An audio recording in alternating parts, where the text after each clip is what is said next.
And it came to pass on the day that Moses had fully set up the tabernacle and had anointed it and sanctified it and all the instruments thereof, both the altar and all the vessels thereof, and had anointed them and sanctified them,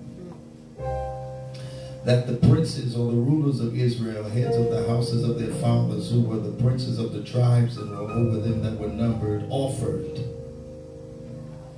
And they brought their offering before the Lord, 6 covered wagons and 12 oxen, a wagon for 2 of the princes, and for each one an ox. And they brought them before the tabernacle. And the Lord spoke unto Moses, saying, take it of them, that they may be to do the service of the tabernacle of the congregation. And thou shalt give them unto the Levites, to every man according to his service. And Moses took the wagons and the oxen and gave them unto the Levites. 2 wagons and 4 oxen he gave unto the sons of Gershon according to their service. And 4 wagons and 8 oxen he gave unto the sons of Merari according to their service, under the hand of Ithamar, the son of Aaron, the priest. Here's the word. But unto the sons of Kohath, he gave none. Everybody else got wagons. Everybody else got oxen.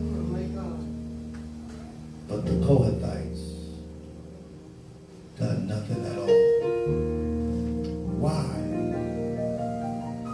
Because the service, the work of the sanctuary that belonged unto them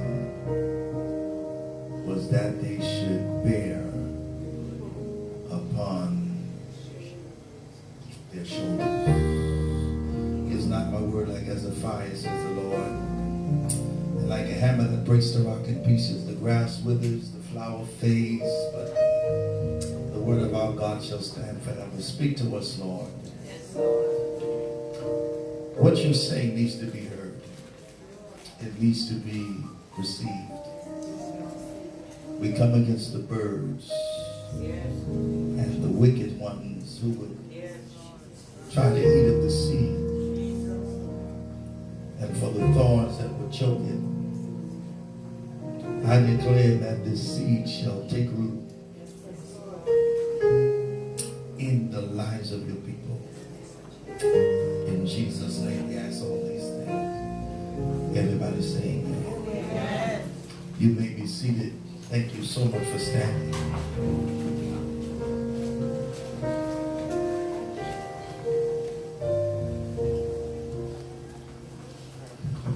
And they brought their offering before the Lord. Verse 3, 6 wagons and 12 oxen. Verse 4, and the Lord spoke to Moses, saying, take the wagons, take it. You can use it. Verse 6, Moses took the wagons and the oxen, gave them unto the Levites. 2 wagons, 4 oxen he gave unto the sons of Gershon. 4 wagons and 8 oxen he gave to the sons of Merari according to their service. Verse number 9, but unto the sons of Kohath he gave none, because the service of the sanctuary belonging to them was that they should bear or carry on the shoulders. I want to talk and teach this morning about the shoulders of the assembly. The shoulders of the assembly.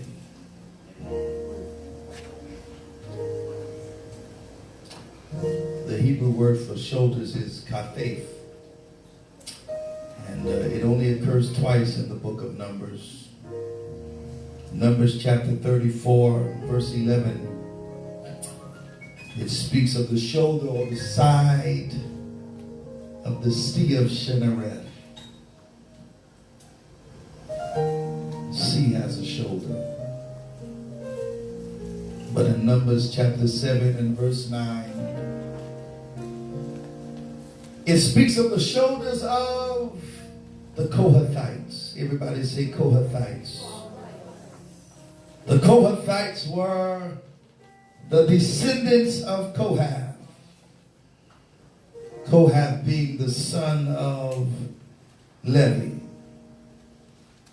For those who know your Bibles, Levi was the third son of Jacob. There was Reuben, there was Simeon, then there was Levi. Levi, he had three sons. One of them named Gershon, the second named Kohath, and the third named Merari. Gershon meant exile. Merari meant bitter.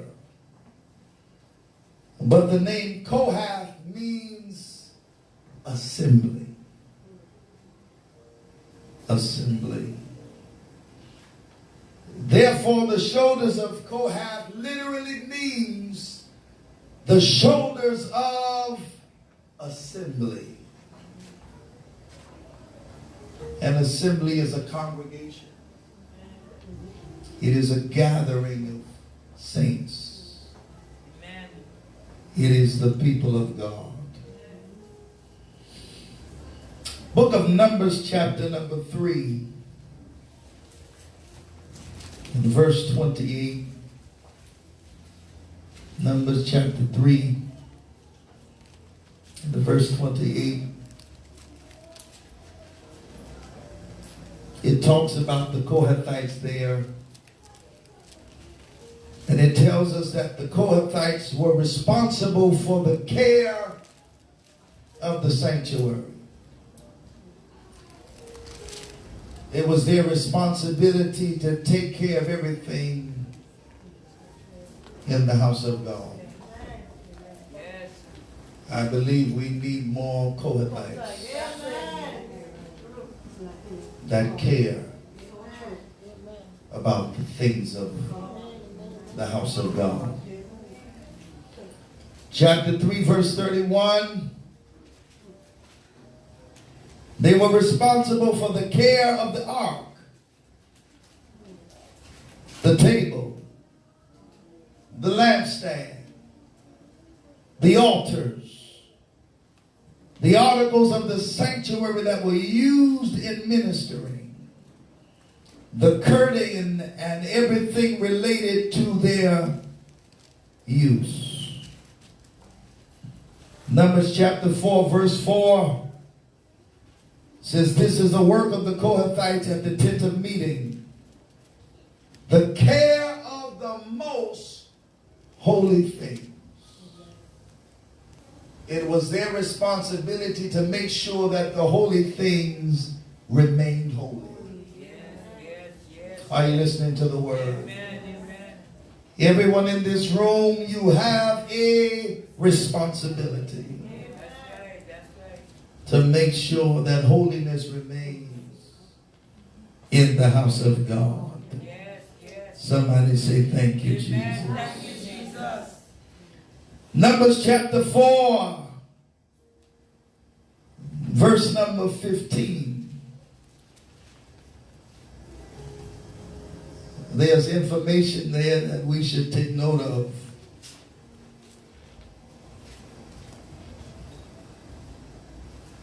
It's a reminder to us that the temple of God was not always stationary. The tabernacle at one point in time was an actual tent. that housed the presence of God.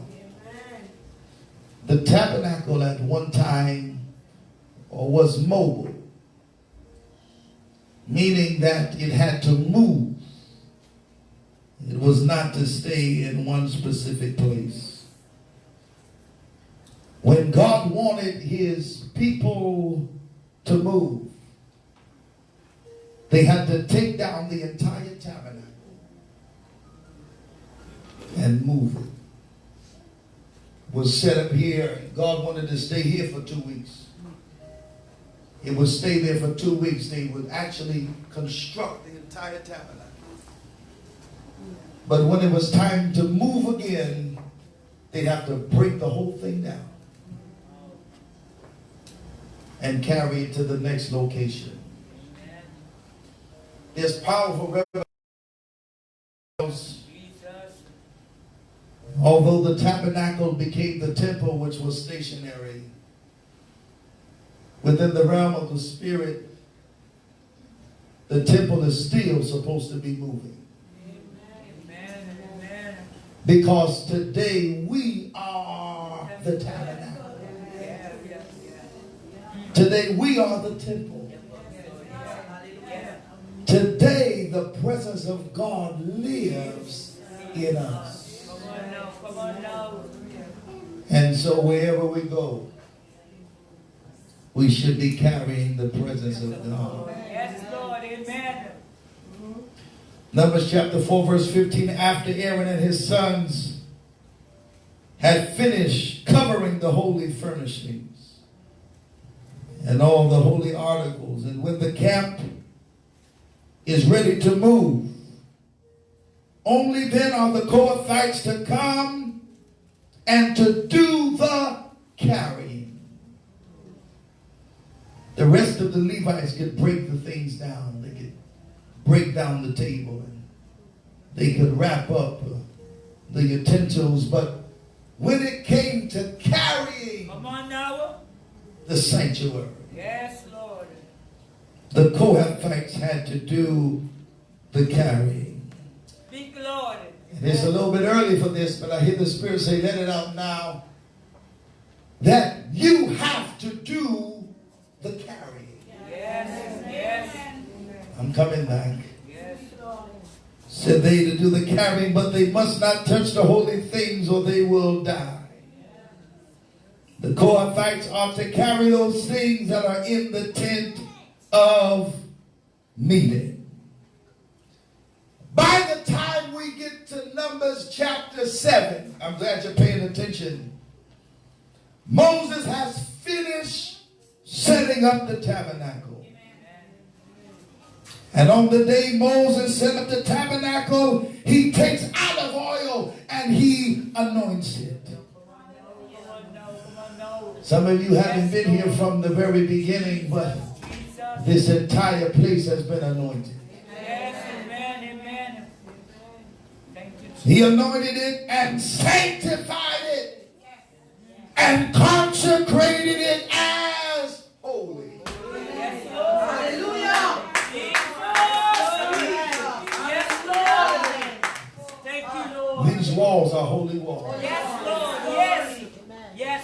This ceiling is a holy ceiling. Yes, Lord. This floor is holy ground. This is why oil is important. Because when it is properly ordained or consecrated itself, it has the ability to make things holy. Are you listening to the word of the Lord? I believe every believer who believes in being holy should have holy anointing. If you want a holy house, just rub some oil on the door. Rub some oil on the windows. If you're struggling with being holy, anoint yourself every morning. Notice what Moses does. After the tabernacle has been set up, he takes oil, he anoints everything as holy. He also anointed and sanctified or consecrated all of its furnishings and the altar with its utensils as holy. Every chair that you see in here, Come on now. oil has been rubbed on. Yes, Lord. Yes, Lord. You see these curtains in here and these signs, these speakers, these drums. I'm coming back there. These keyboards, even these plates, these tables. Everything in this house has been anointed with oil to be holy. Holy. Everybody say holy. Holy. Bible says Moses sanctified it with the oil. Sanctified means to be set apart. How many know that God wants you to be set apart? That's right. Amen. Amen. Jesus. Moses anointed everything in the house of God. Help me here, Holy Ghost. He set it apart for the service of the house of God and for the use of holy things.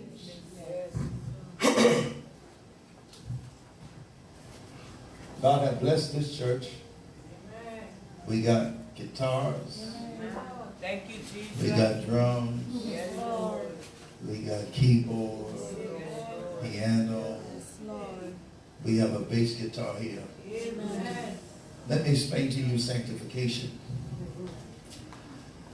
Although these are sanctified instruments that have been anointed with oil to be sanctified for the use of God. Let me tell you what that means.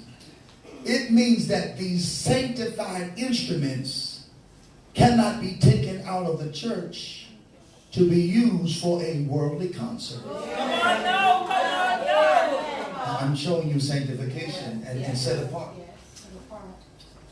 Can't take this guitar and play it at a Riri concert. No. How many understand what I'm saying tonight? Because these instruments have been set apart for the Lord. Come on, lift your hands. I'm going somewhere with this. Yes, Lord. Glory. When it has been sanctified and set apart for God, that means you cannot use it for any other reason. That's right. This is good teaching. I hope you wake up fast. Yes, All right, let me try something else. You see this table here and all the rest of these tables here, they have been sanctified and anointed and set apart for use in the house of God. We cannot therefore take these same tables and toss dice on them and slam dominoes on them. They have been sanctified to be used in the house of God. How many are following what I'm saying? Jesus. Yes, Lord. All these chairs we have in here, we cannot take these sanctified chairs to Kadooman Day so we can sit on them when we get tired.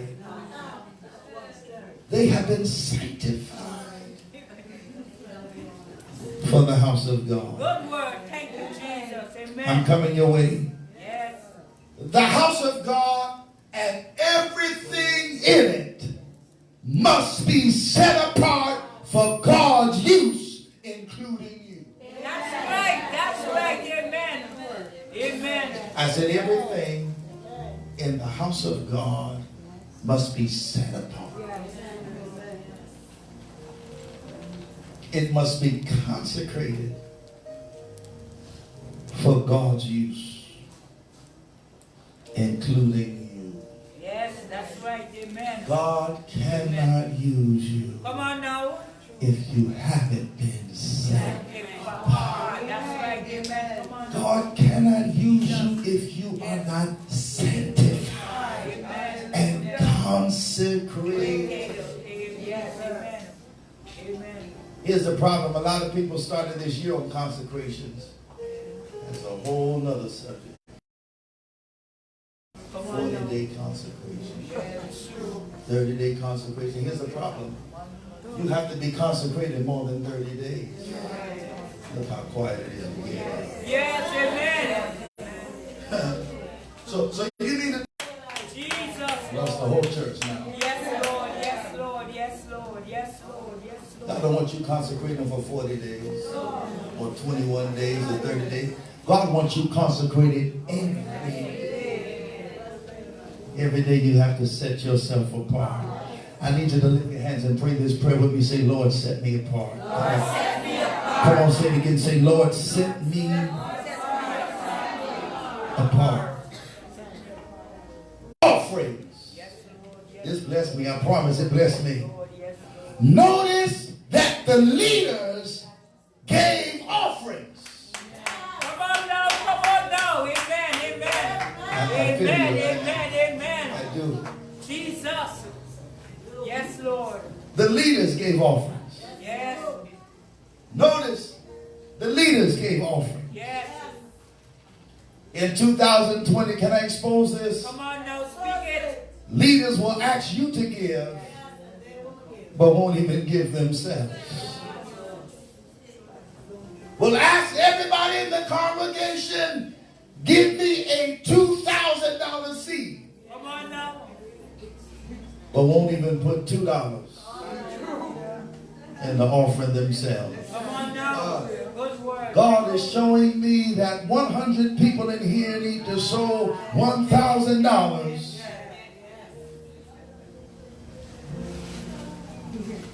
But none of the 1,000 people is the person who God showed it to.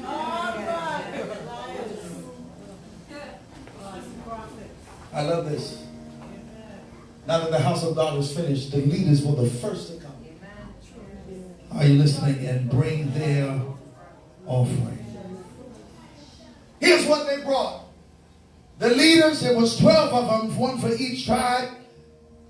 They got together and they brought 6 wagons and 12 oxen. I hope I'm not boring you. No way.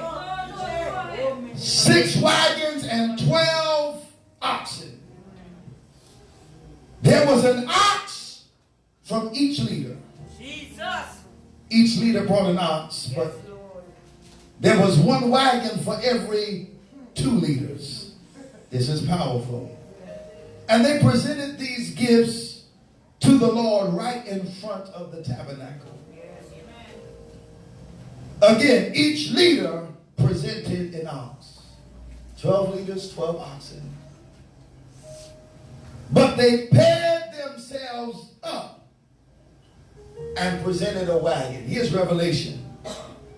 This shows how they have to work together to present a gift. It's obvious that while every leader was able to present an ox, all 12 of these leaders were not able to present their own wagon. Are you following me today? So because the 12 leaders could not produce 12 wagons, they decided, let's pair ourselves up.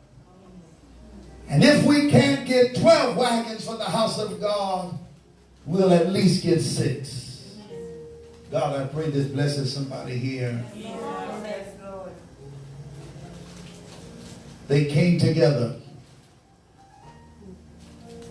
to produce a wagon to present to the house of God. I said they came together and they worked together. This blessed me, and I hope this blesses you too. If you are unable to do something for God or for the house of God by yourself, you should be able to approach someone else and say, instead of me doing this by myself, let's do this together.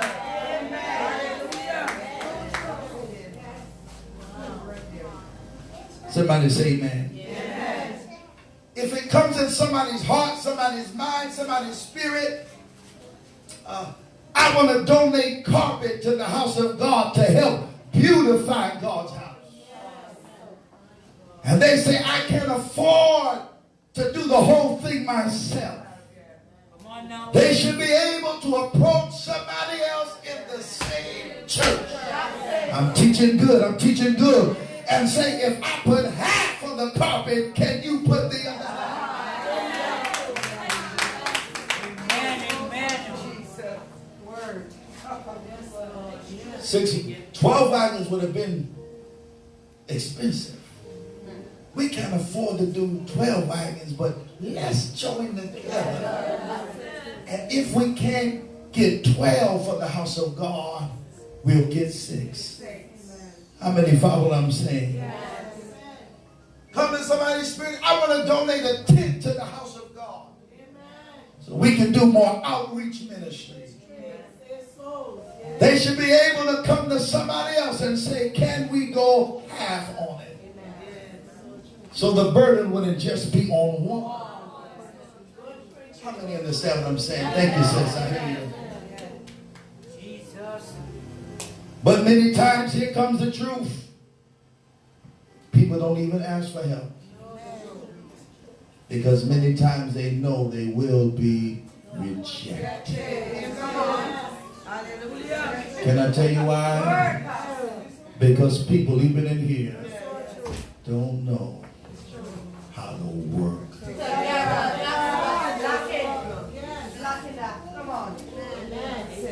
Lift your hands. Everybody say, we need to work together. We need to work together. Amen. The goal must be for the house of God. I said it's for the house of the Lord. What an example. I tell you, this really blessed me.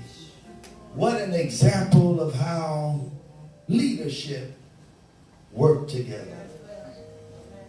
Leadership work together. There's some who would have said, man, if we can't give 12 wagons, let's just forget about the wagons and just give the oxen.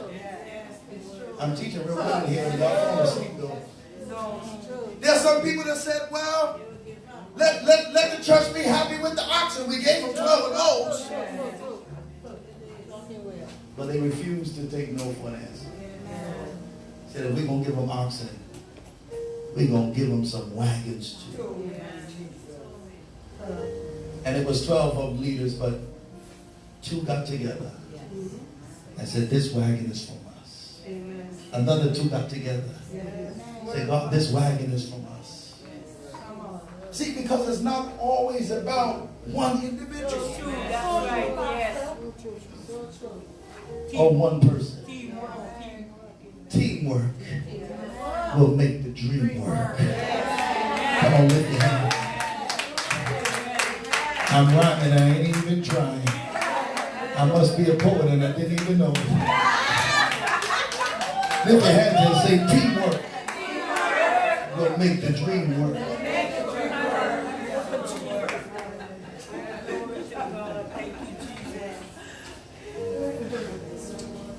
It's powerful. Leadership came together and worked together. Everybody lift your hands, receive this today. If you're going to be a leader, you're going to have to learn to work with somebody else. If you're going to be a leader, you're going to have to learn to work with somebody else. If you are going to be a leader, you're going to have to learn how to work with someone else. Tell somebody, work together, work together. I'm moving to a close.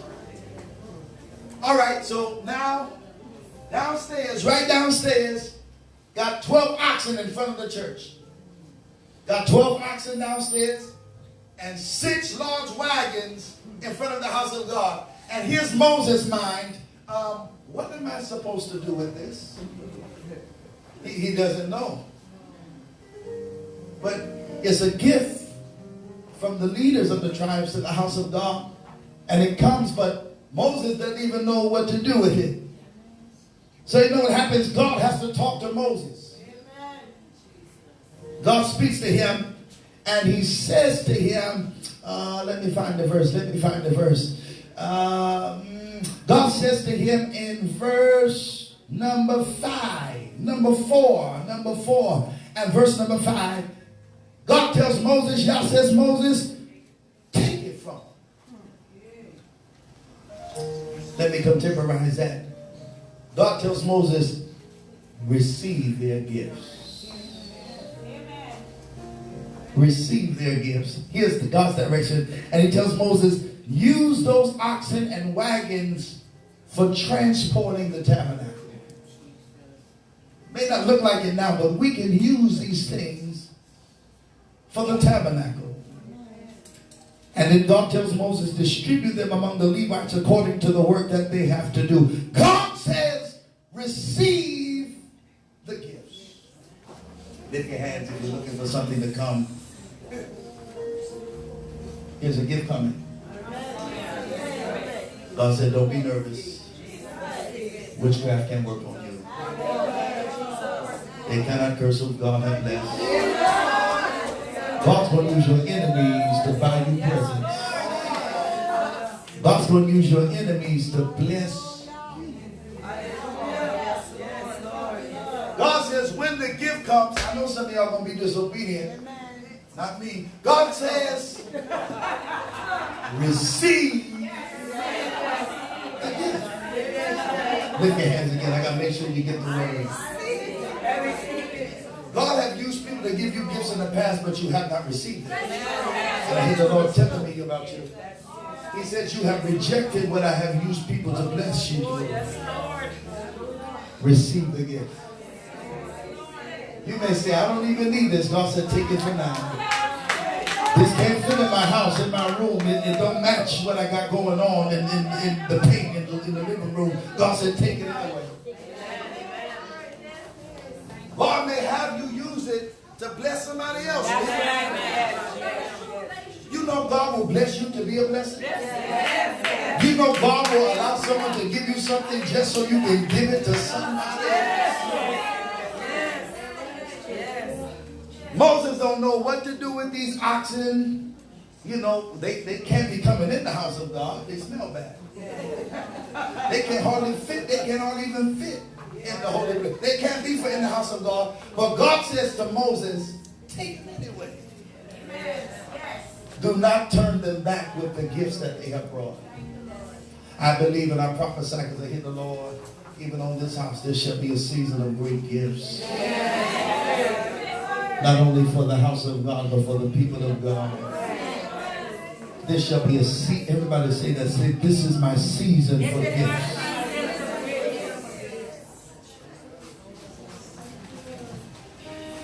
God says, Moses, receive the gifts. And I want you to use these oxen and wagons to transport the tabernacle.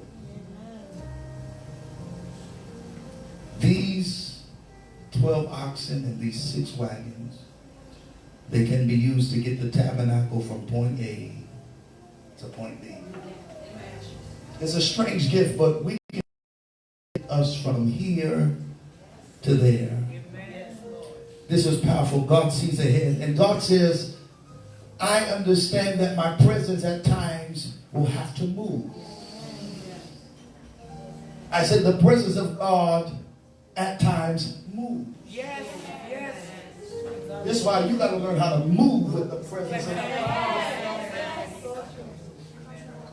Remember, the tabernacle was mobile. It moved. And God is saying, because I am a God that my presence, He says, I need transportation. Jesus. I'm in the spirit. I hope you catch me. Lift your hands. I got something else for you. God said you are anointed to be a transporter. You have been anointed to transport the Spirit of God to wherever you go.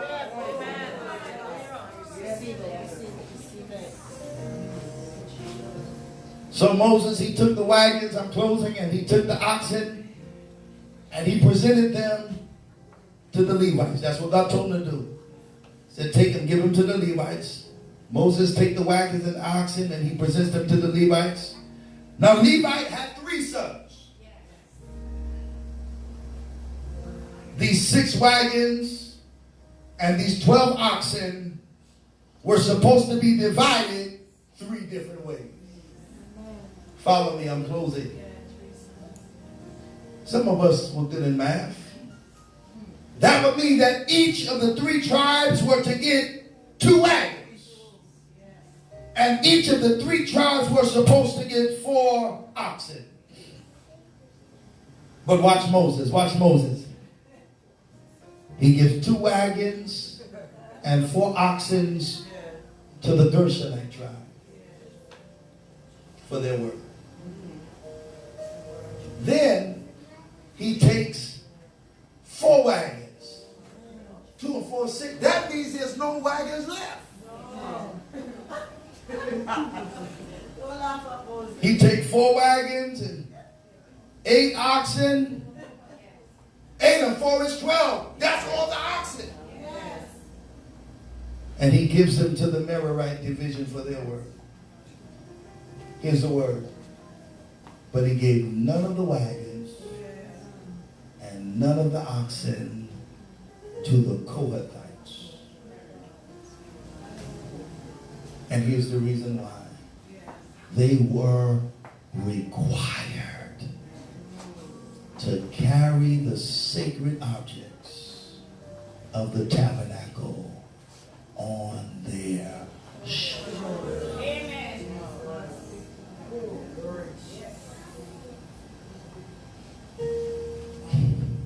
Come here, Holy Ghost.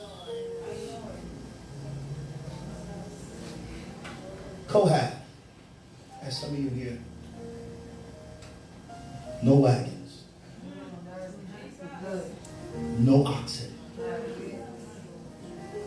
And when I read it, it blew my mind because I said, this seems unfair. The 2 wagons and the 4 oxen that should have went to Kohath were given to Merari. This ain't fair. All 3 had to transport the tabernacle. All 3 tribes had to have things to carry. But Kohath would be the only one, if you hadn't received this, who would get no help and who would get no aid in transporting. Some of you don't even know I'm talking about you because you be having to carry stuff without any kind of help, without any kind of support, without any kind of encouragement. Help me, Holy Ghost. No gifts. No presents for Kohath. I'm talking about you. Why? Because Kohath was required to carry everything on their shoulders.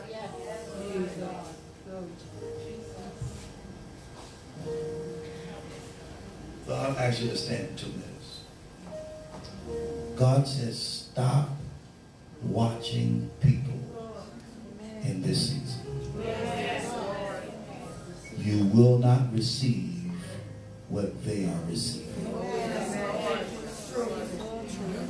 You will not get what they are getting.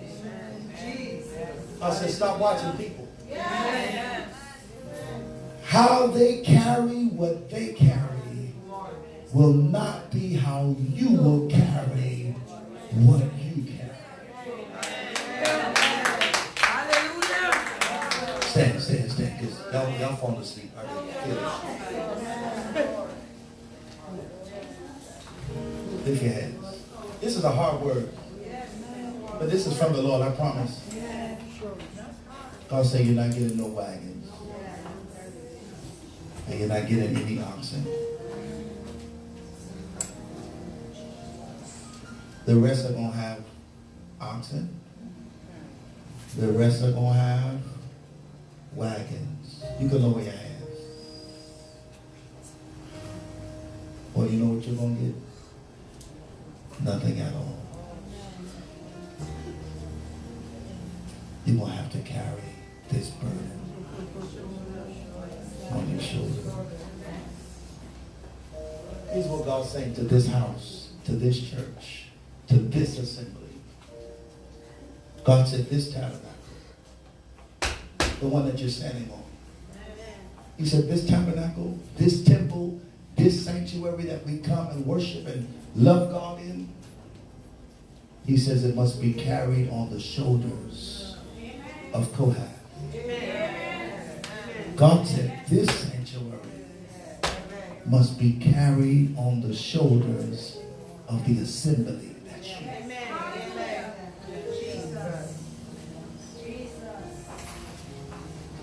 God is speaking clearly.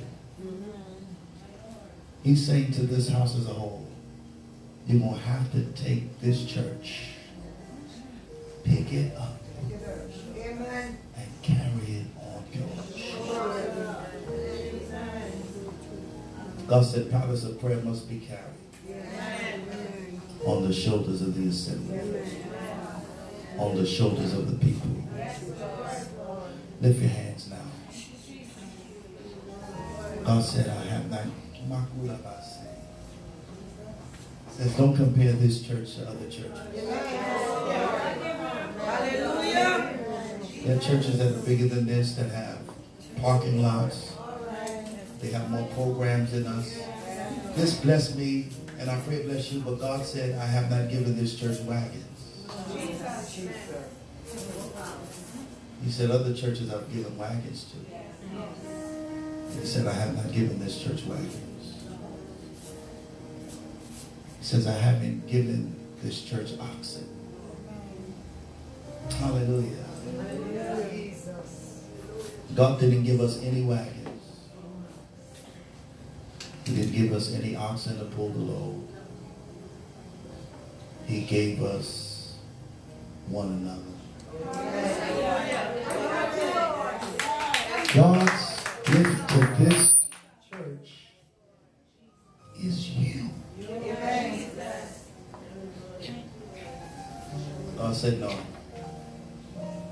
said because you're special, because you're anointed, I didn't give you wagons.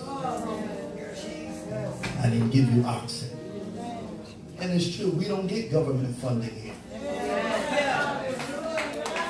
We don't get discounts from Light and Power here. We don't get sponsorship from major businesses across this island, as other churches may have. There's no politicians in here that I know about. This church is different. No wagons, no oxen. We don't have any millionaire members in here yet.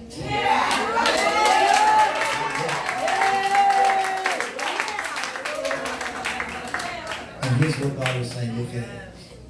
God says prophetically to this church, he says, I will not let others carry it. Glory to God. That's what God told me. Amen. He said, I will not let others carry it. He says, the assembly, that's you. That's us. The church, we have to pick it up. We can't put it in a wagon and drag it like other churches do. There's some who have it easier than us. I said there's some who have it easier than us. But God said that's not for this house. He said no wagons and no oxygen. He says tell the people they gotta pick it up. Take the ministry. Carry it on your shoulders. Everybody who's a part of this ministry, I could say more, but I want to stop. Yes. Everybody who's a part of this ministry, this church, this congregation, this assembly, I need you to stand. Because my assignment is to pray for your shoulders. I understand. I know why God sent the word. Because he said the assembly has to take it on their shoulders. If, I feel tears in my eyes, if this ministry is going to be what God called it to be, Come on now.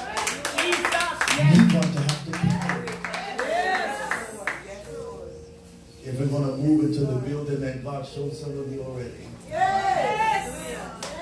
You will have to carry it. Lift your hands.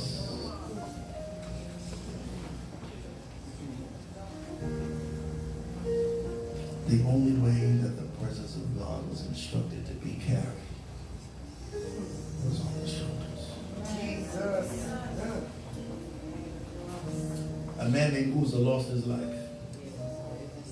Some of you know the Bible. Because God's presence, the Ark of the Covenant, was being carried the wrong way. They put it in a wagon. They put the presence of God on a cart and tried to bring it back into Jerusalem. And when the ark stumbled, to keep it from dropping, Uzzah touched him. And he died. David felt guilty.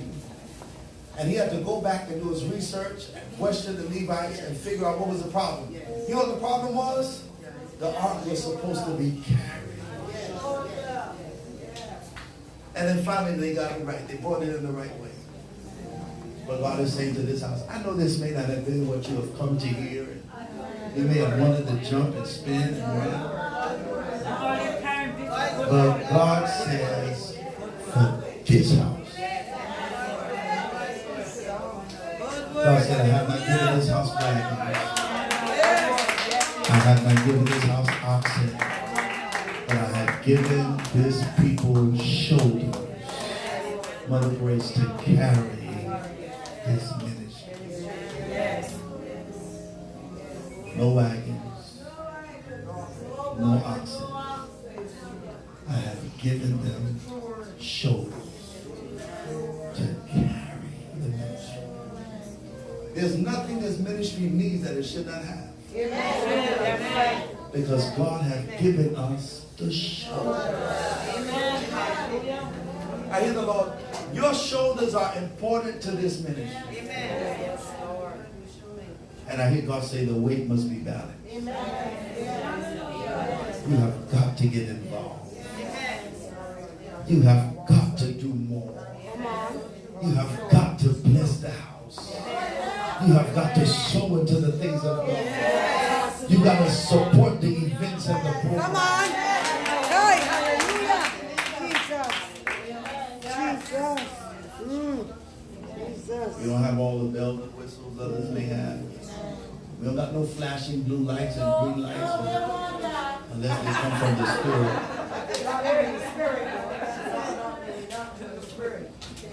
But what God has given this house, and I hope you receive it, is shoulders to carry the ministry. We can carry it above and beyond. We say the word eyes haven't seen, ears haven't heard, and I believe that's for this house. But in order for us to get to that place, you're going to have to carry it. And you're going to have to carry it on your shoulders. I want to pray for everybody's shoulders. Everybody get a single line on this aisle all the way to your right. Shoulders.